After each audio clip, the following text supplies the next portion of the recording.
Yo, what up, people? Welcome to the Tim and Tim Show. It's your boy Poppy Chun Yayo. That's heavy on the Poppy, light on the Yayo. We got Skywalker Boxing above us. We got Tim Witherspoon Jr. And today we got a special guest, the one and only Jerry Slugger Forrest. What's happening? Look, I just wanted to give everybody like just a brief rundown what we plan to talk about today. We could start off with asking Jerry a couple questions about his career, and then we definitely got to save the dessert for what's getting ready to happen this weekend. So take it away, Jerry. Would you like to introduce yourself to the audience? Where you from? What got you in the box? Things like that. My name is Jerry Forrest. Born in Louisiana, partly raised, and then after that I got to Newport News, graduated high school, and started boxing.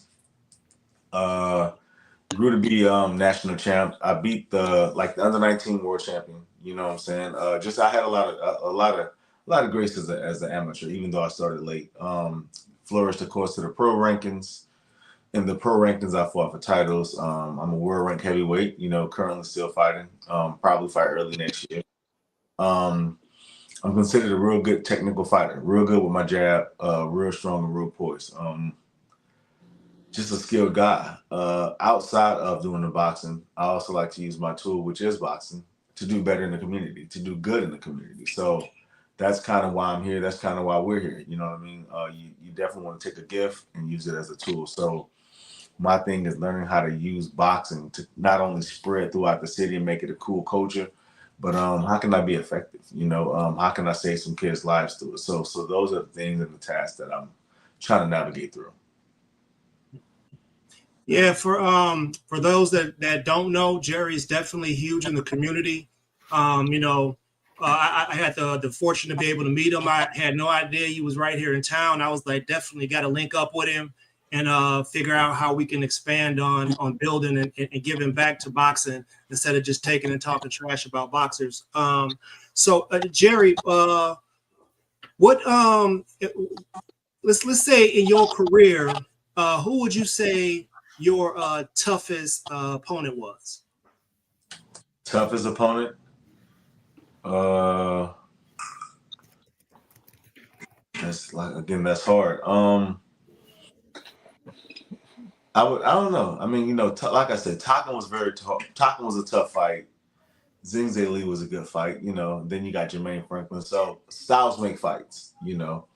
Situations and circumstances change things. But those three were all, separately in their own rights, super hard. Good push fights. Interesting. So as Skywalker, you want to tell Jerry about what's happening down in the land of country box and the Cuban heavyweights they got down there. You want to tell him something about that, or? Yeah, man, sure. I enjoyed your last fight, Jerry. I seen you at MSG on the Sharetta Metcalf undercard.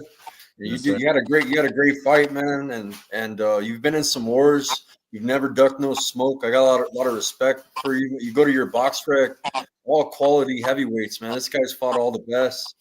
And been in some wars, man. I like to see you run it back with Zhang. That's a fight that I want as a fan. You know what I mean? And everybody want it. They don't want it. Yeah, that was like a majority. It was like a majority draw. I mean,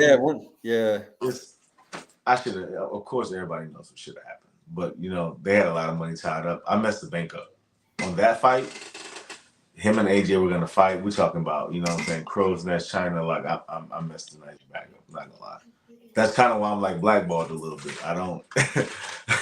I mess up bags or I make the fighters look bad, and those promoters, because I'm not signed to them, they usually don't want to put me back on the card because it's a risk.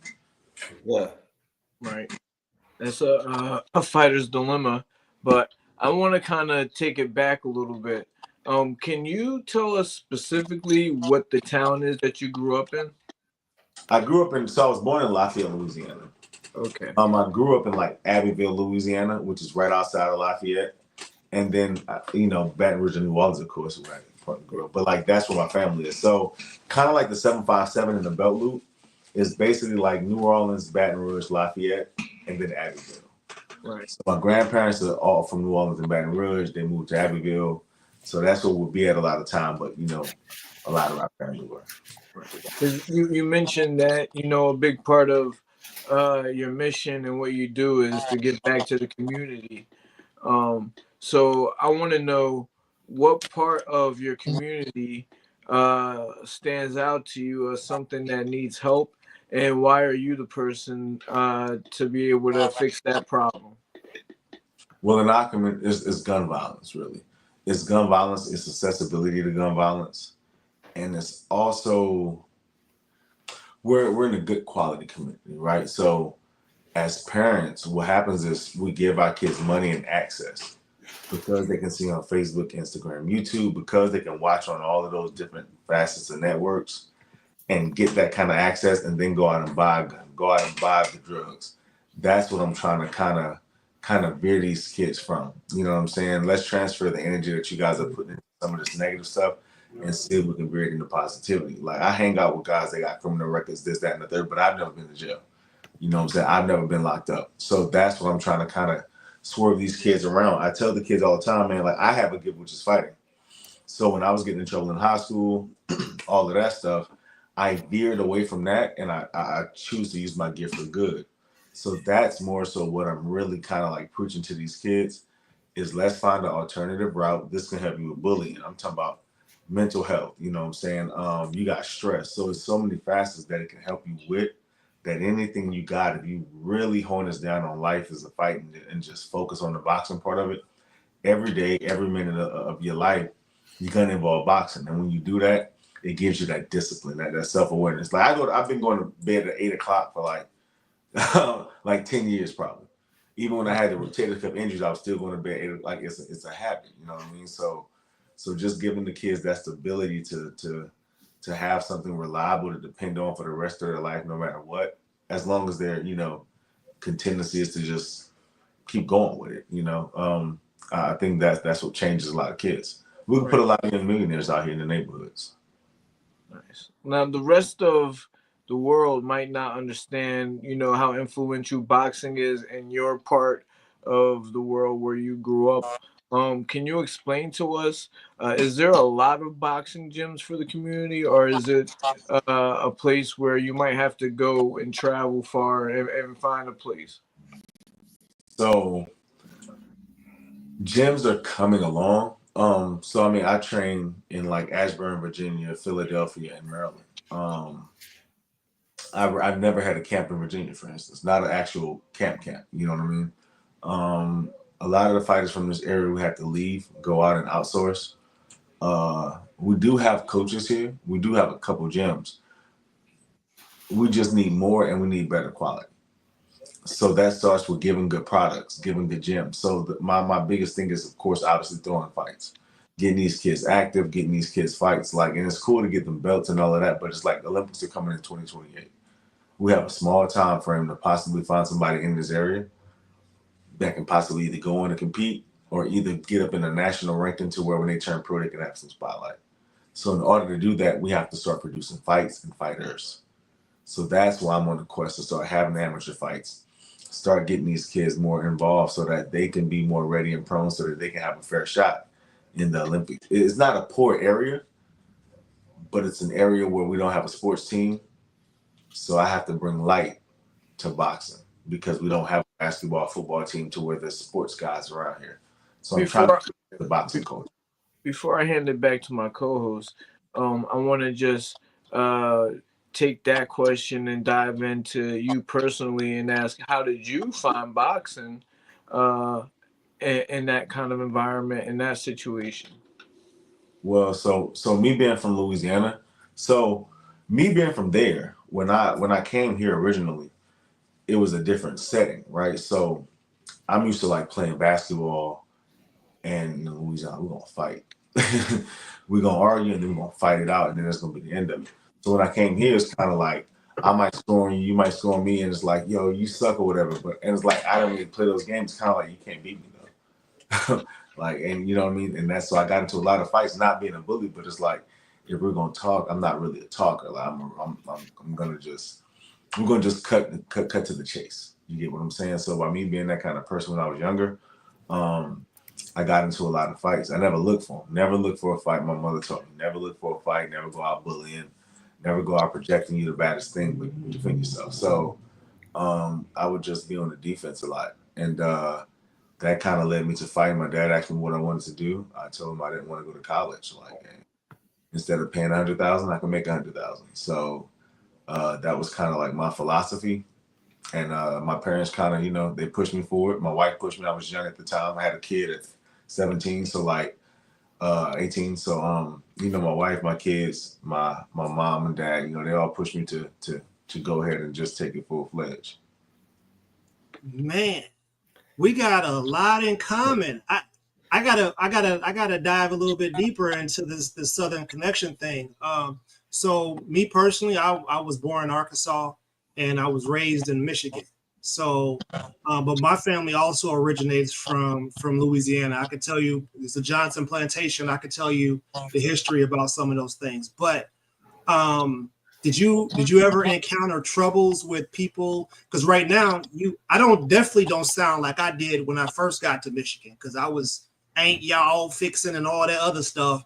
But you know, as I got older, I started learning to speak a little bit, you know, more acceptable. So for me, it's dialect. So actually, I practiced on being able to talk proper. So as a kid in Louisiana, we had speech, so we learned how to talk. So when I got here, everybody was laughing at me. So I mean, I could be like, "Ball, come here," or I could be like, "Go eat." Like, so I'm like, you don't understand what I'm saying. I don't have time to explain it. So what I did was like, I started watching like a whole bunch of English movies. So I still call my mom and dad like mother and father. The reason is I was watching a whole bunch of English movies and learn how to talk. Mother, yeah. So like, father, I text my mom, I don't be like, "Hey mom," I'd be like, "Hey mother," because I did it for so long when I was younger. Like I walk around the house and be like, "Hello mother, hello father," like being funny, but I was trying to correct my language as a kid so that when I went out, because I dressed like I was from Louisiana, I talk like I was from Louisiana, so I still speak real fast, but my dialect is better, so now you can understand me. So if I'm just talking to you, I'm like, "Yeah, boy over there, boy, look, boy, one boys over there, tripping, yeah, boy." You're gonna be like, "Hey, slow down, first of all, and then what the fuck you say?" So to just cut all that shit out, it was like, let me speak like them or somebody like more like from New York, and then it'll be easy. I ain't gotta explain where I'm from and tell you and do all that shit. Like, it's kind of. That's right. And I know I definitely had to throw hands. People was, you know what I'm saying? I went from an all black community to an all white community. I had to put hands, bro. Yeah. Just let you know. I went from a small, real tough Southern community to Newport News, where everybody's mom and dad was in the military. So everybody's parents had a job. I wasn't used to that. So like the way I was raised, I'm in a place where it's kind of like the same exact people, but they're not as animal as me. Like they weren't raised, like my youngest memories was fighting. I came up here and ain't nobody had a fight yet. Like I'm doing backflips. I can remember doing backflips like at recess. I'm doing backflips, running up the wall. They're like, "Yo, what are you doing, bro?" I'm like, what do y'all be doing for recess? I'm on the monkey bars. I'm getting on top of the monkey bars. I'm doing backflips off the top of the monkey bars. They're like, "Yo," they're like, "What?" Like teachers are like, "Stop." I'm like, "Yo, this is a whole different place than where I'm used to being from. Like, y'all really ain't built like that." And it's not no offensive when I say that, but because of that, man, people just always wanted to fight me, man. Like, yeah. Shoot, Skywalker, I know you've experienced a little bit of that coming from like, you know, the El Paso region, and being that you look like what you look like, but they don't know about the other half. Yeah, something that got you to scrap into. So I'm sorry, Jerry. I apologize. no, it's love. Skywalker, his uncle, he'll tell you about his uncle and stuff like that. So Skywalker was also military. He was a ranger, and his uncle was a boxer, and he'll tell you about that. So me and Skywalker both are military and vets and things like that. Yeah, my uncle's inducted into the Hall of Fame. His name is Bobby Chacon. They called him the schoolboy. He was a world champion at featherweight, super featherweight, WBC champ. Fought all the best. He fought like Alexis Arguello, Boom Boom Mancini. You Oh, know, yeah, there. yeah, he fought in a little before Tim Witherspoon. You know what I'm saying? Like the 70s and early 80s, mid 80s. I'm gonna check him out. Nah, that's legendary shit. Like he Yeah. fought with champions, so he had to be like that. Yeah, so I grew up in a boxing family. I went the military route. I boxed amateurs, PALs, like Police Athletics League when I was a kid. Never really did too much. I was better at basketball. I'm tall, man. I'm 6'4", so I was a better basketball player than a boxer, you know, growing up. But went in the military and spent a lot of time in the military. I started this as a hobby, man. And it's been growing. I've been doing some work for Top Rank. I'm going to events for Top Rank, covering the Southwest. Good friends with Nonito Donaire, so I get invited to fights with Nonito. Um, the community is kind of small, man. It's, you know, when you start meeting everybody's connected, you know. Yeah, but He all everywhere. He gonna yeah. take people in When all. Ernest told me he met you, man, he was excited about this event, the Gloves on the Coast event, and what Yeah, you're doing man. at USA Boxing. It's kind of cool to see a professional fighter doing stuff for the kids, the community, you know, giving back, you know what I'm saying? That experience, that knowledge that you have, you know what I mean? And that's great, man. Can you tell us about that event, man, and what you got lined up? So Gloves on the Coast is basically is something I'm trying to launch. You know, not trying, something that I'm launching where basically every couple of months I'm gonna try to have a fight, obviously on the East Coast. I'm gonna try to eventually, you know, hopefully could bring it into like a national tournament or something. But right now I'm just trying to provide fights, man, for these kids.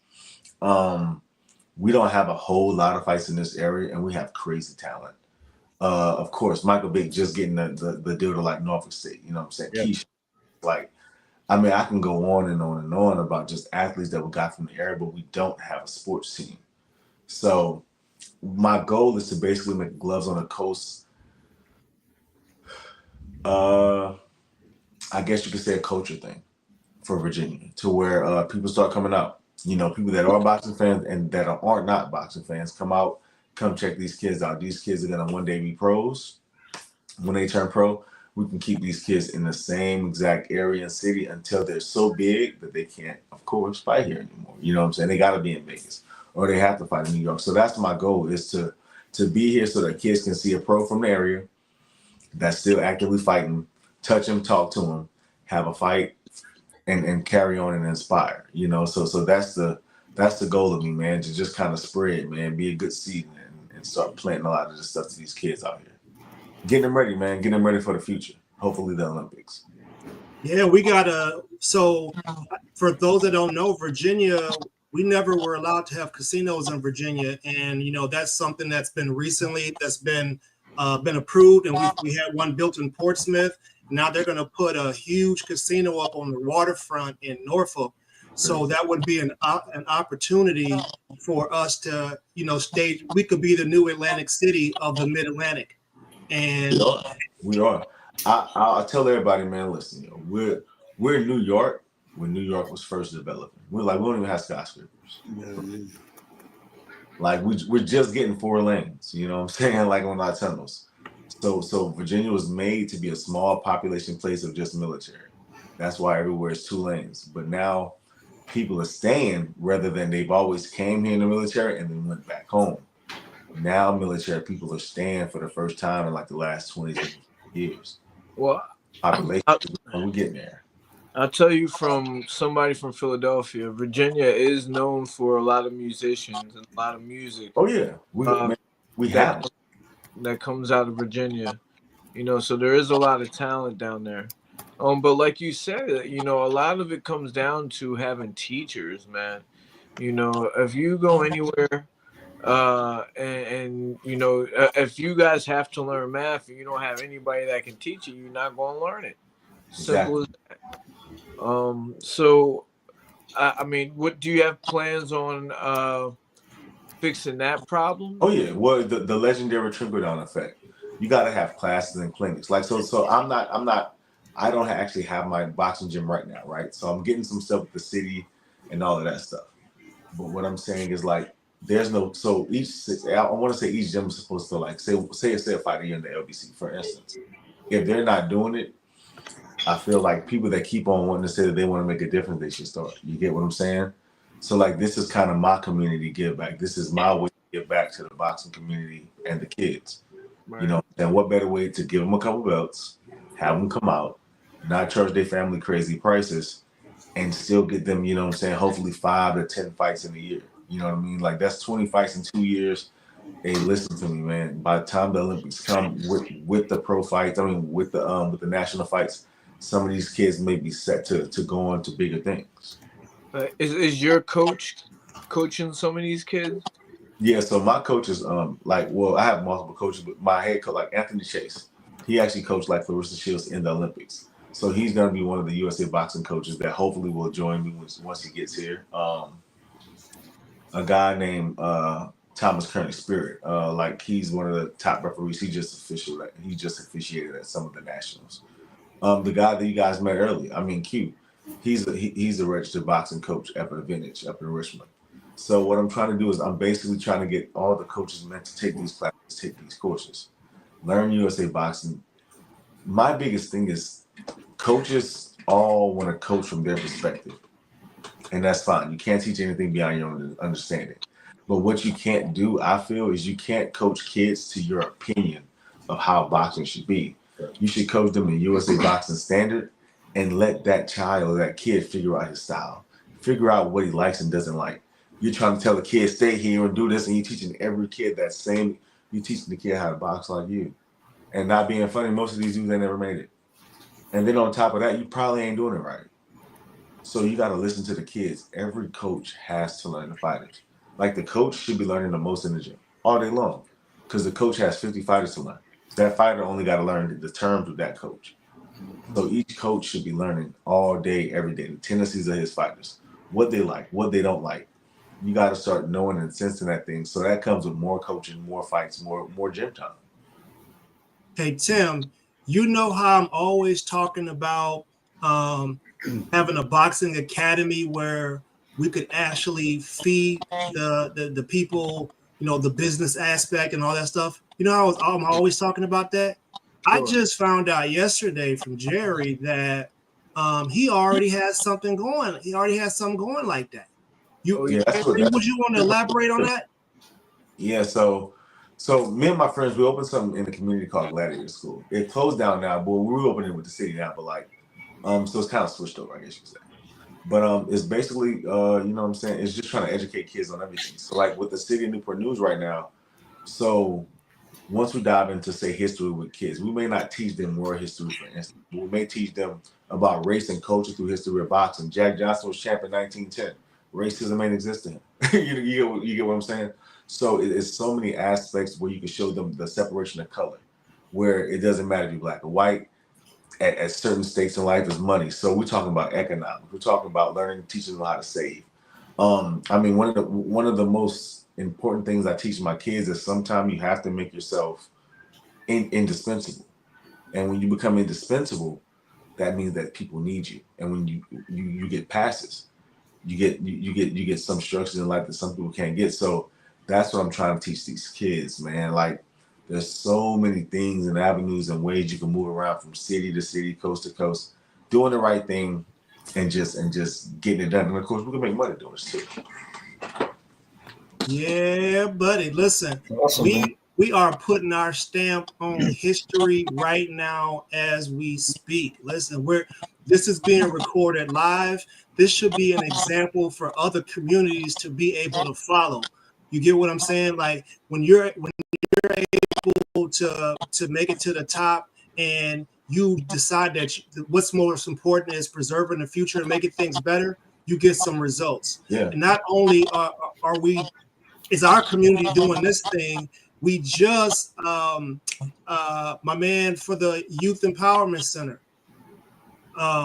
You want to talk about that because all of this stuff is going to all fits together. So listen, but they'll tell you I probably get on his nerves. You got to tell him. You got to tell him who Bethea is. So Antoine Bethea, he's the GOAT in the city. Like man, this guy's giving a community basketball court. He just bought the Boys and Girls Club Peninsula like 10,000 square feet, man. Just renovated it, made it a youth empowerment center. You know what I'm saying? I want to say it's like $200 a year. If you're in Newport News, matter of fact, man, $200 a year. Go down there, you get signed up. I want to say Monday through Saturday, bro. Look, man, you're there till like 7, 8 o'clock every day if you want your kids to be there. It's a safe haven daycare. Those are the guys that's kind of showing me and leading the way for me. You know what I'm saying? The thing that I was taught by some of my friends in the city is proof of concept, being valuable in the community. Guys like Bethea. So that's why if I fight somewhere like MSG, if I'm fighting on Showtime ESPN, my biggest thing is getting home that same exact weekend. If I fight on Saturday, anybody, you're gonna see me on Monday morning. Sunday, you might see me in like District or somewhere. I want you to see me on TV and then see me in the city. See me in your neighborhood and say, damn, like he really is from here. Oh, he really do be. I was just at the HU game, HU versus Howard versus HU Saturday. And now granted, I didn't go to the bleacher seats and all like that, but like just seeing people, you know what I'm saying? I'm here to support just like you are. You know, people need to see and know you are part of the community. This is a big game for the city. So if this is a big game for the city, then everybody in the city need to be here. So if everybody in the city needs to be here, then I need to be there also. So, you know, I try to make it a team thing. You know, Team Forrest. Yeah. Y'all see, you guys see the big picture now? So we're creating the boxing gyms. We're getting the education done. We're giving the place for the youth to be able to go and exercise and get knowledge and information and understand about mental or behavioral health situations, right? So we're fixing the community and uplifting it. And you got your city council's got no choice but to vote in favor of it by 100%. They all hope. Listen, man. In the city of Newport News, the mayor by the box, the vice mayor by the box, city councilman, Marcellus Harris, bro, all of these guys. Listen, man, they all help me out in this community, and they're not just. I mean, there's not just me. These are city council members. They also like are presidents for the youth programs. You know what I'm saying? Coaching the football teams. So everybody out here right now is really putting their money where their mouth is. You know, and they're really putting that time and effort out there. So I feel that we have a rebuilt community from the mayor on down to all the city council members. And because we're young and youthful, it's just different. Hey, I wanted to make sure I get this out there to our audience members that are watching this, right? So you guys know how on our channel, we all get together and we pool money and, you know, we sponsor fighters. We put bread and stuff like that in our pocket. So what I want you guys to know and understand is that when you guys donate to us, 100% of it goes to where it needs to be going. So I want y'all to show my man Jerry the same sort of love, right? If you can get a sponsorship package for $100, that's gold. 200 to get you a silver and 500 to get you a platinum. We talking about radio mentions, logos in the ring, stuff like that. You get what I'm saying? So y'all, this is how we do it. This is how we build it up. Y'all make sure if you want to, get at my man here, we'll give you his email directly. We don't have to even be the middleman. Just I got his Instagram scrolling in the bottom too at Jerry Forrest KO. So we're doing it. Man, so even this fight, it's easy to conjoin with the city. That's why I went into my own pocket. You know what I'm saying? Because things like this, the city is about to get involved.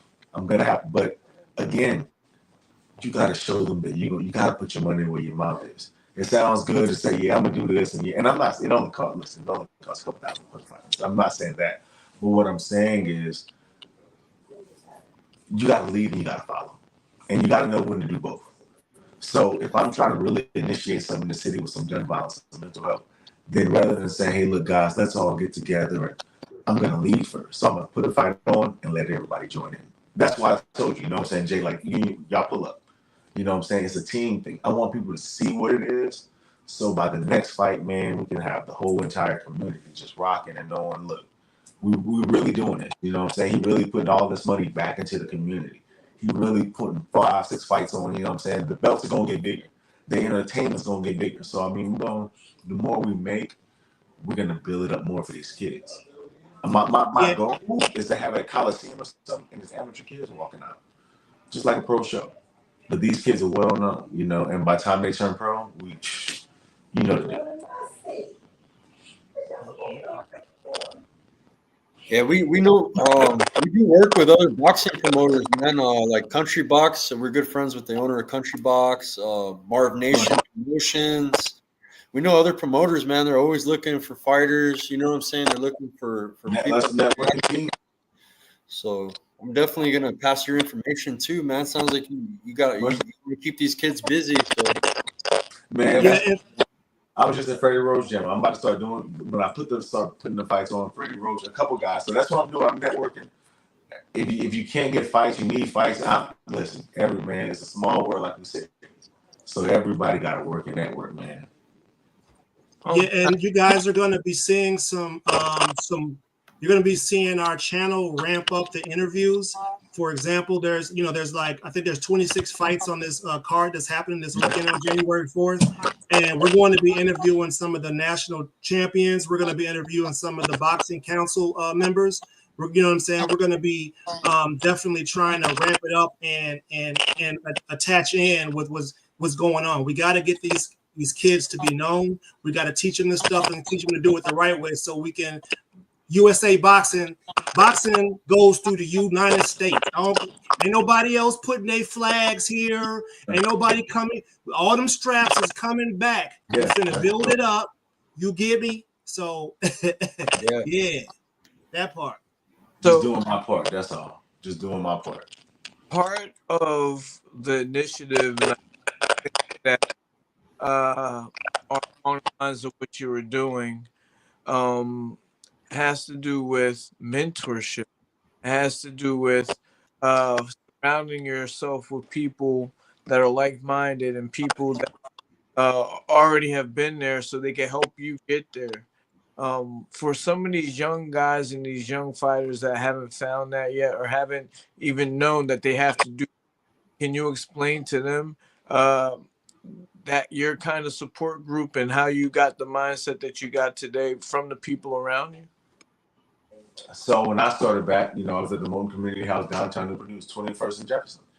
And the Moulton Community House, that was started by, this was Moulton. He went to the Hampton Institute, now Hampton University.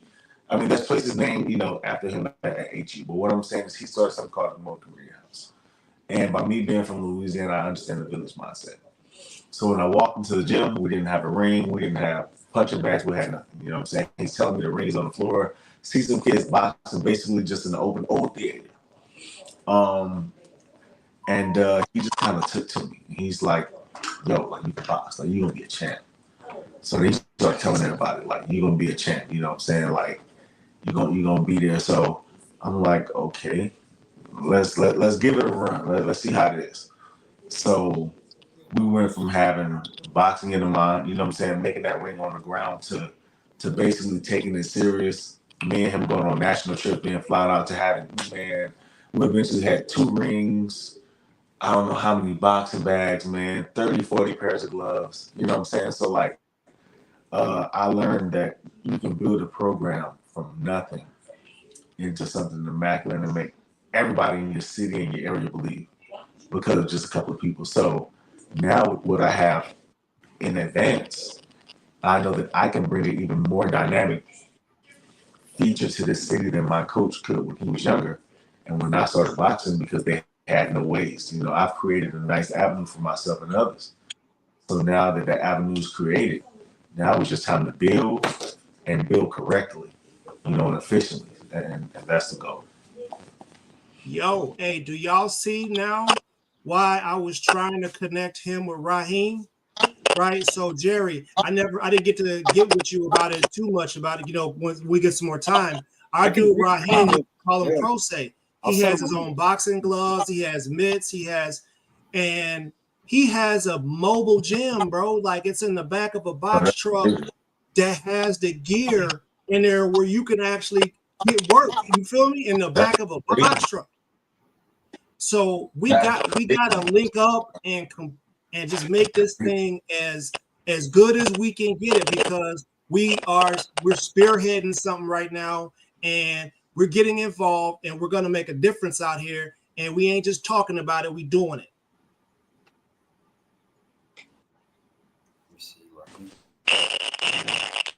Skywalker, right? Hey, Hey, What yeah, about your people from shout out to Albuquerque? Thomas. Thomas says, salute Jerry. Was that your last fight in the garden?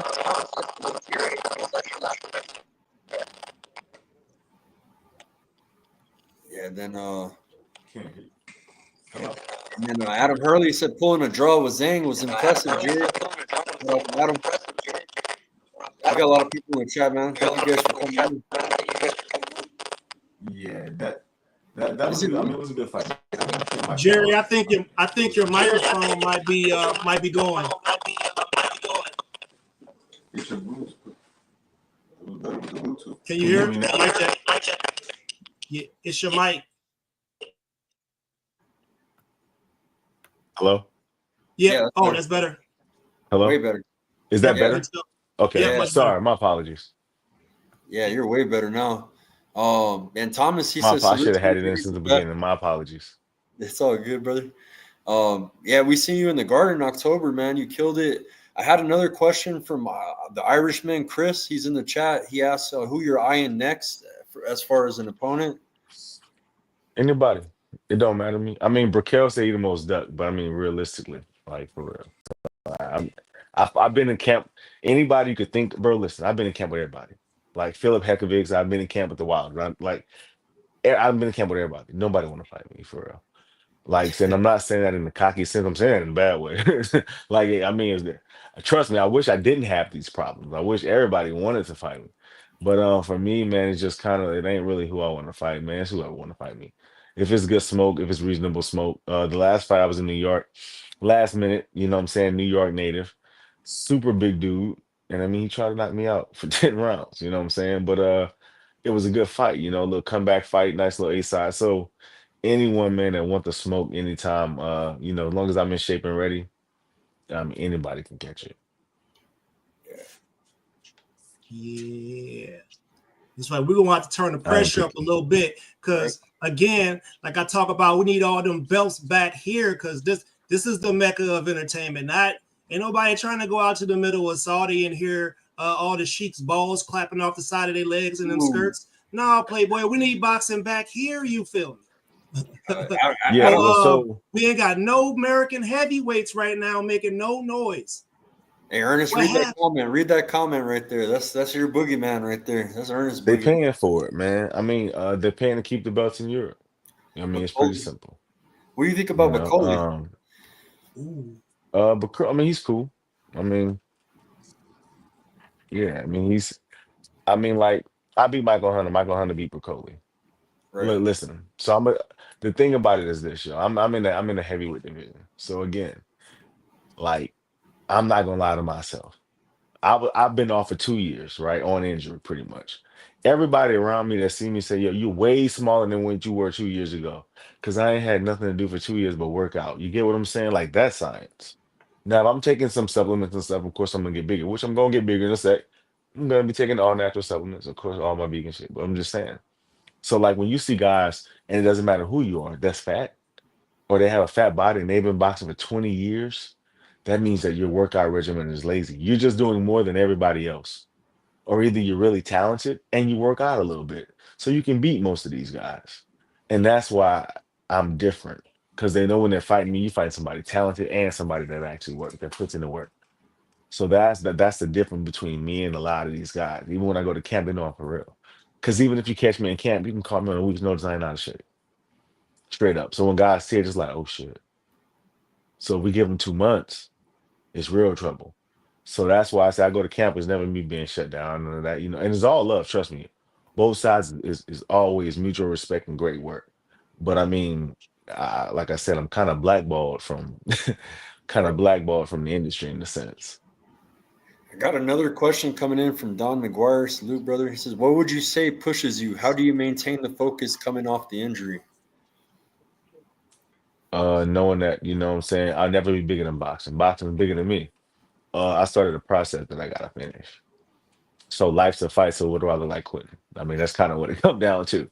You know what I'm saying? Like, what do I look like stopping or quitting because of an injury that I can always heal up and I only injured myself because I was actually training too hard, if that makes sense. And my actually both of my arms imploded from the inside. So it wasn't like a rip or a tear. It was just like I was punching too much. I was hitting the bags way too much, basically. And I was putting too much stress on my arm with kettlebells and weights. So my arms actually they just imploded from exertion.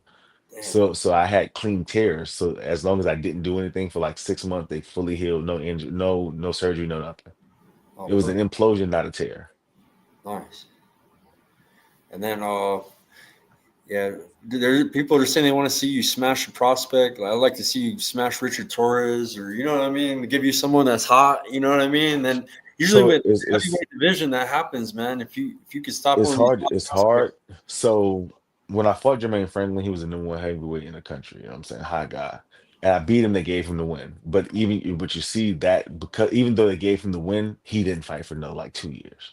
You get what I'm saying? Takam, he didn't fight for a year. Zing Zhe Li didn't fight for I want to say a year and a half, 2 years. And put him in the hospital. Michael Hunter didn't fight for like 2 years. So it is man, it's hard, man. It's hard when they see the resume and what like I've gotten all these draws and losses just for instance, but everybody that went to the hospital with me. Like, you know what I'm saying? Like they getting the win and they on suspension for 2 months and like I got 2 weeks. You know what I'm saying? So it's kind of like I know what I'm up against because I'm not with a promoter. right? I know who I am also though. So by me knowing who I am, what I possess, I just keep going with it, you know. It's easy money. It sounds like the Consistency is the key. business. It sounds like the business of boxing is not into putting on heavyweight fights in America. We need to figure out why. The Yeah, the business of the I tell you this, you know what? Check this out. The best way I could put it to you is like this. Jack Johnson won the best heavyweight in 1910. And he wasn't the best black heavyweight in 1910, but he was the heavyweight that was good for the division. So since the beginning of the time, whoever the investors or investees want to be champion or whatever, it can all be manipulated. Jake Paul's on TV right now because he's paying the money. And if he pays enough money, he can probably get a world title. That's just the realness of it. Boxing is no different than anything else. You can be set up to win the whole entire time. All you have to do is win the fights. If you close your end of the deal, it's easy selling. Hey Jerry, can I get a birthday shout out to Bruce Gass, Boxing, Jazz, and More? He's a big fan of the heavyweight division, big fan of yours. He's an OG. What's He's his name? Definitely, definitely. it's on the screen. Bruce Gass. It's his birthday today. Big fan of yours. Bruce Gas. Yeah. Big shout out to Bruce Gas, man. Thank you for being a boxing fan for sure. Bruce Gas, listen, it's all love. Continue. I'm gonna keep going at it. You know what I'm saying? Keep watching me.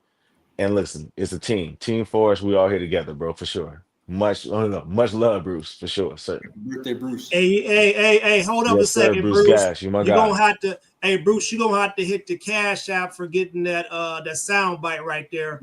We copyright things over It's here. all Hey, You love. copy it, feel bro. me? Copy it. Use it on your channel, bro. He's got a You channel. feel me? Hey, He hangs out with Tim's dad all the time. He's always with Tim Witherspoon. So if it go viral, we need a check, homie. Let's go. It's all a team. yeah, thank you, man. So I don't know if we touched on it, but what is next for you? And I mean, is that ideally what you want? Yeah, so I have a couple different things, man. Like I said, we have something coming with some city things that I can't say yet, but have some big things coming with that. And even on the fight tip, let's say that. Um, on me personally, like honestly, man, seriously, I just got a call like 2 days ago. They want me to fight in Saudi popular. I mean, possibly they got some guys are flying out January 9th. It's a lot of talk. So I mean, I got those things. Here in the city, I'm really looking to put a fight on in Hampton Coliseum or Hampton Convention Center. I've met with HU. I'm also talking to the Hampton Coliseum, and I'm talking to CNU also.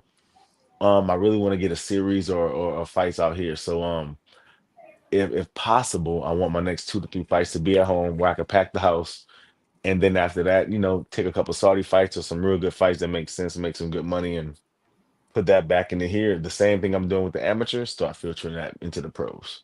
So if it all works out, man, we're gonna make Hey, an extremely intense boxing community. for those of you guys that are not familiar with the Hampton Tidewater region, like Virginia Beach area, it's a really unique area. They say it's Oh like the man, best we beaches on different. the East Coast, and it's beautiful out here. And it's difficult for people to be able to get venues and things like that, right? It took Pharrell to bring something in the water, Virginia Beach, and he had to cut through a lot of tape to get what he needed, right? It's not a nice area, bro. I've been out in that area. I was in the military. I was stationed in Fort Bragg, North Carolina. So I used to go to Virginia Beach and party, or I would go to Myrtle Beach. But I'd always be in that Virginia area, man. You know, Newport News, cruising through there. Yeah, man, it's a nice area, bro.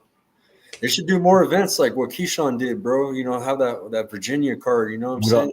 We don't have a sports team. So even that card, like that card was a family card.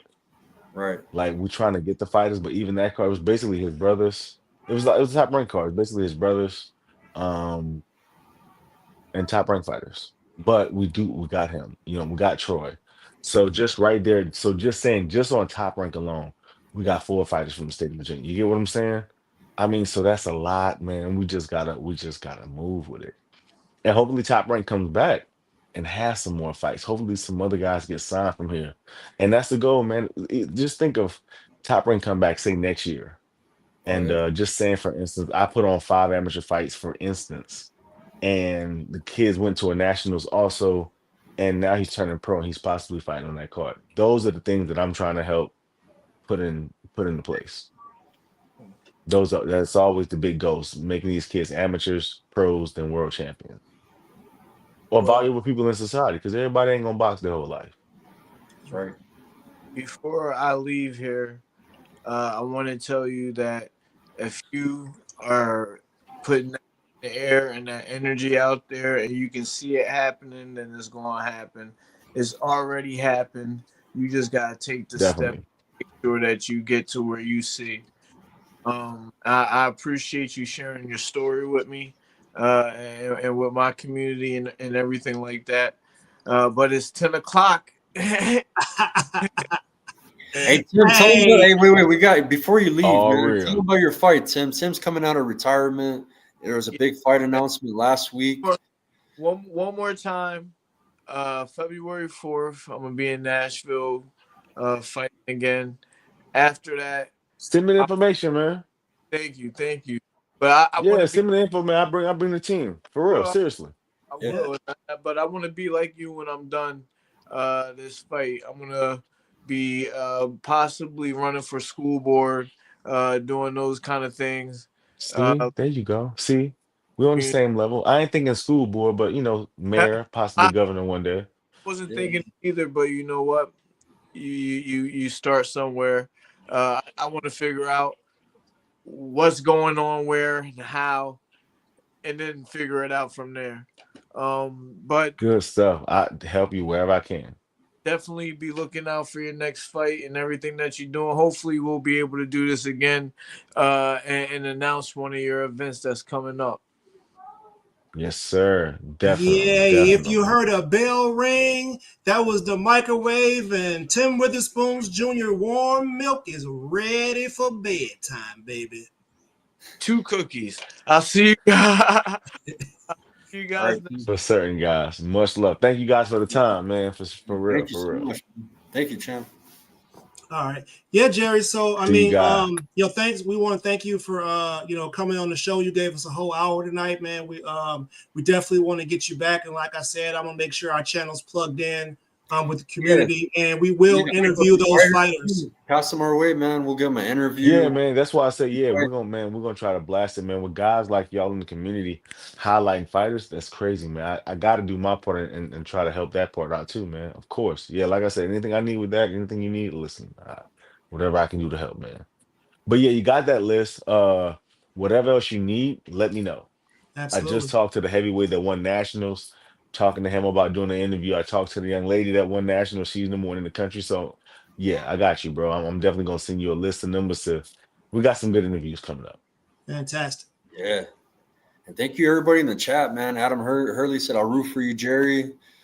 Salute, Jerry. Thomas was at your fight, man. He wanted to ask you about Richard Torres. I missed his question, man. But, he wanted to ask your opinion on him. Any prospects, it's just hard for me to fight a prospect because, they run the risk of not looking. So we'll see. But definitely, I love the kids. Hey, look, y'all, we cannot let you guys go without this last word, all right? Now, remember, this event is happening this weekend, January the 4th. Make sure January you 4th. get a hold of him with his email that's down below, right? Make sure you get a hold of him. There are opportunities here to work the event, to promote the event, to get media involved. There are opportunities here, so make sure you contact him and do what you got to do. Right. And Yes, I'm sir. here Tickets too are if you want to $20 link for up adults. and get some Oh, sorry. information. You Well, heard no, I that? was just saying tickets are $20 and $10 for kids. Come out and support. Perfect. Man, that's where you guys should be at, man. January 4th. Cool. January 4th, man. Y'all come out and support for certain. All right, guys. Much love. Thank you. Right. Peace. Blessings, guys. Y'all be safe. Good nights.